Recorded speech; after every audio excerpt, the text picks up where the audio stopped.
Hi everyone, and welcome to another episode of UBS Trending. I'm Anthony Pastore. So while the last 2 years have been anything but certain, investors consistently want to know how to best position their portfolios and what they can expect from the markets. There are some opportunities, which we'll talk about today, within technology. So we're going to take a look at developments and upcoming trends in the space, and we'll also discuss how they align with a number of top-of-mind themes from our Chief Investment Office. So joining me from that team, we've got Kevin Dineen and Michelle LaLiberty. Thank you both for being here, Kevin and Michelle. Great to see you. Happy New Year to both of you. Thanks, Anthony. Happy New Year. Thanks, you too. Thanks, Michelle. So, Kevin, let me ask you, we've got this trend of technological disruption, and it affords some opportunities for investors, as we have seen really throughout the course of the pandemic, truly. But we focus specifically in that year ahead report. You write about the ABCs of technology. You've got artificial intelligence, you've got big data, and you've got cybersecurity. So why don't you tell us a little bit about the opportunities within these ABC technologies? Right. When we look back and we think about how technology spending was impacted by the pandemic and what areas we're really focused on, a clear winner was digital transformation. I think every company everywhere really focused on digital transformation out of necessity. And what we heard was a lot of IT buyers, a lot of corporate executives talk about how they did multiple years of digital transformation in a span of months. So as we think about the world moving at some point from pandemic to endemic and to the world normalizing, there could be some headwinds to that part of spending in technology, even if only because things were so good, maybe they have to normalize going forward. Against that backdrop, though, we think that there will be an increase in spending in what we consider to be the real building blocks of technology going forward. And you reference it with, we call it the ABCs of technology. A for artificial intelligence, B for big data, C for cybersecurity. If we start with AI, the way that we think about AI is we think of it as this sort of horizontal technology platform that industries will build vertical applications off of. And we think that AI is still early days. It's with us all the time. It's part of our daily lives. But we think that AI spending will only get bigger from here.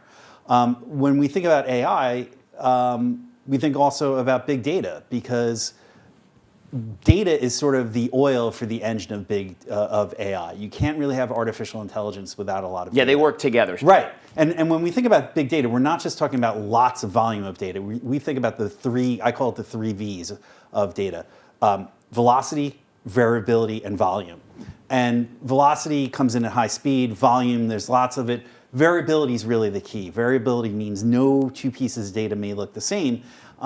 And that causes a change in the way that data is going to be managed. And when we think about big data, we think about there's this definite life cycle of data, from the time and the way that data gets created to it getting captured, it gets transmitted, it gets stored, it gets analyzed, and it ultimately gets monetized. And what we see are a variety of companies all along that sort of data value chain that we think are actually investable.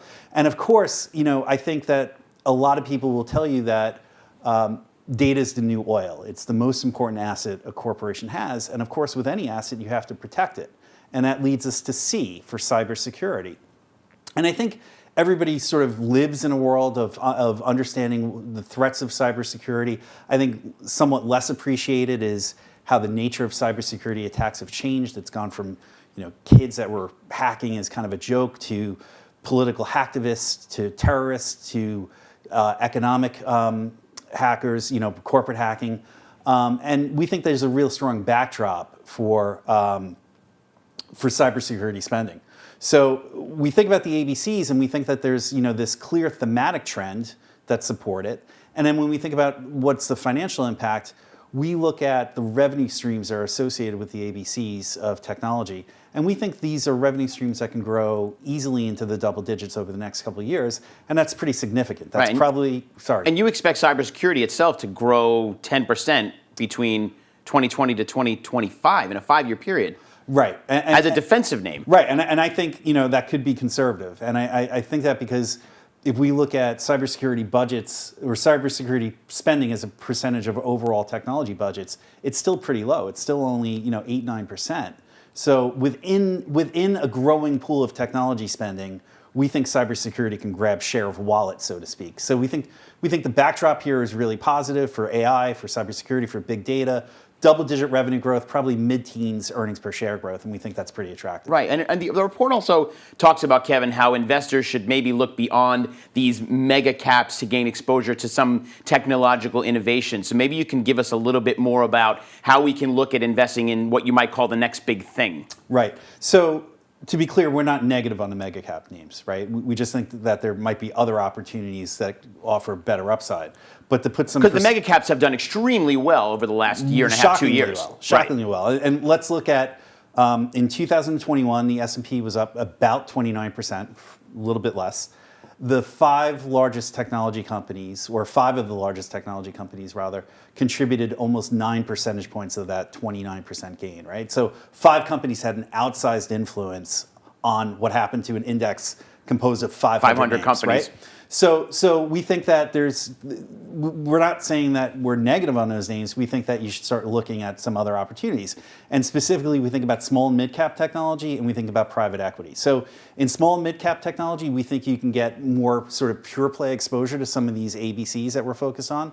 We think that you get faster earnings per share growth, faster revenue growth, and you're paying lower valuation multiples on small and mid-cap names. On private equity, the simple story here is that you get exposure to a lot of emerging trends in technology. So things that maybe aren't really available in the public markets. Health tech, fintech, ag tech, different emerging areas. And let's also keep in mind that there's about 8,000 publicly traded technology companies globally, which is a big number. But there's about 400,000, more than significantly huge. Right. Yeah, so that's a big difference. Is multiples larger, and it just gives you an opportunity to participate in some of these emerging, potentially disruptive technologies at a much earlier stage than available in the right. And private public equity, market. from the entire year ahead report, and talking about every sector, that's one of the preferred areas of investing that you are all recommending from CIO to investors. That's right. So there you go. So that's, I mean, and clearly even in the tech space, That's right. You can see why. Michelle, thanks for being so patient. I know we're getting into all the nitty-gritty here of the tech, but I wanted to say, to you, when you're looking at opportunities in tech right now, where do you see them, especially related to some of the more tactical themes? Sure. Thanks, Anthony. It's a good question. We do have a number of tactical investment themes out right now where we continue to see strong opportunities for 2022. But in staying in the digital realm here, I'll just point to 2 in particular where we do have some tech and comm services exposure. The first, and Kevin alluded to this earlier, business spending rebound.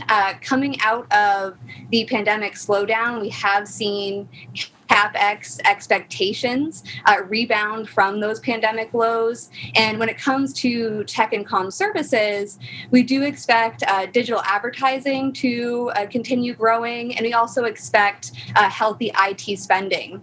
If there was anything the pandemic really proved to us, it was that investment in technology is critical for these companies to remain competitive. And one thing that we've seen a resurgence in particularly is talk of reshoring, given these supply chain constraints that we've seen. I will say, we have to cautious on valuations in certain pockets of the market, but putting all of these things together, we have put together our best ideas as part of that business spending theme. And the second theme that I'll mention here is actually just launched pretty recently, and it's called Winners from an Easing Supply Chains. So what I mean by that, and I mentioned this earlier, is that supply chains, we've seen many challenges for companies through this pandemic, but we do think that begins to ease. And our list does focus primarily on industrials and consumer, but there is some tech exposure as well, and that mainly centers around chip production. So our list does include some companies who have faced component shortages, but are still seeing strong demand. So as these component shortages ease, we think that should be a positive driver for some of these companies. And just to add some context, as to why we think that these bottlenecks should begin to ease a bit as the year moves on. One major factor in supply chain delays have been factory shutdowns. And despite the Omicron variant that we've seen more recently, we are encouraged by high vaccination rates in the Asia region, specifically Malaysia, which is a major hub for chip manufacturing. The country has a very high vaccination rate compared to the Asia region and even compared to here in the US. So we think that this should start to help ease some of the pressure on these factories that have had to shut down with outbreaks. So business spending rebound and winners from the easing supply chain both have some tech and comm services exposure, and those are the two that I would point to right now. Great, thanks, Michelle. And by the way, I should have pointed this out to both of you earlier. When we looked at one of the recent UBS investor sentiment surveys, 67% of the survey participants said that they think that tech is the most attractive sector that they want to invest in. That was followed by healthcare and also then by energy at 64 and 62% respectively. So not surprising. Tech has been so hot, as you said, Kevin. The growth that we've seen, especially on the mega cap side for the last 2 years, has been just something that we probably couldn't have expected pre-pandemic, right? Right. So, Michelle, but also part of that is also green technology. Green tech is something that you and I have spoken about on this show many times before, and there have been so many technological advances specifically associated with green tech and, of course, the move to net zero. What can you highlight in the space for investors who are looking to maybe be more sustainable within their own portfolios? Sure. I think the topic of green tech is actually a great segue from that last question, because green tech investments have not been immune to supply chain woes. And I think for investors with exposure in this space, that's going to continue to be top of mind. So it's not just semiconductors that are important for green tech. That has been significant for the auto manufacturers, specifically electric vehicles, have had trouble getting the chips that they need. But it's also raw materials. And I think that's going to be a key factor to watch here in 2022, because it really has weighed on certain pockets within green tech. If you think about something like a wind turbine, for example, that uses a lot of steel and aluminum as inputs. So looking at these raw material prices, that's going to remain really important for investors. Higher interest rates are another factor. They tend to weigh on some of these growthier names. And then on top of that, we still have a large question mark around potential policy in terms of the Build Back Better plan and whether or not that actually comes to fruition. That said, though, green tech is a broad concept, and many of these underlying technologies that we've spoken about today, these help support green tech industries, and those can be an opportunity in itself. So when we talk about green tech, we really just stress taking a diversified approach, making sure you're getting exposure across the supply chain, given all of these different dynamics that we've seen and different dynamics that will be driving these companies throughout this year.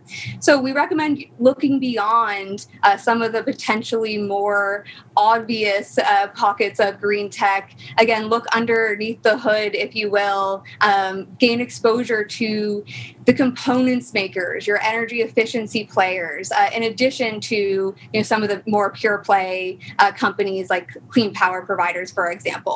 So all in all, there are a number of different drivers for green tech industries this year. And despite some of the challenges of navigating these industries in the near term, we do continue to see this as a growth opportunity for investors.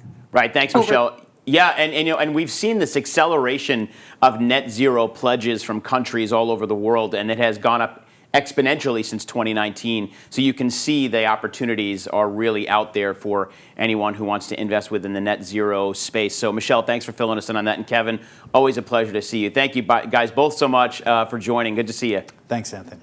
Thanks. Thanks, Michelle. And for more information on anything we discussed today and all of the other information from our Chief Investment Office, which of course Kevin and Michelle are a part of, you can visit the website ubs.com/views, and make sure to also follow us on various social media platforms and check out our past UBS trending episodes on demand on our website, ubs.com/studios, and on the YouTube channel for UBS. And always remember to speak with your financial advisor if you have any questions about your own portfolio. Until next time, I'm Anthony Pastore. We hope you have a great day, and remember to keep your eyes on what's trending. We'll see you soon.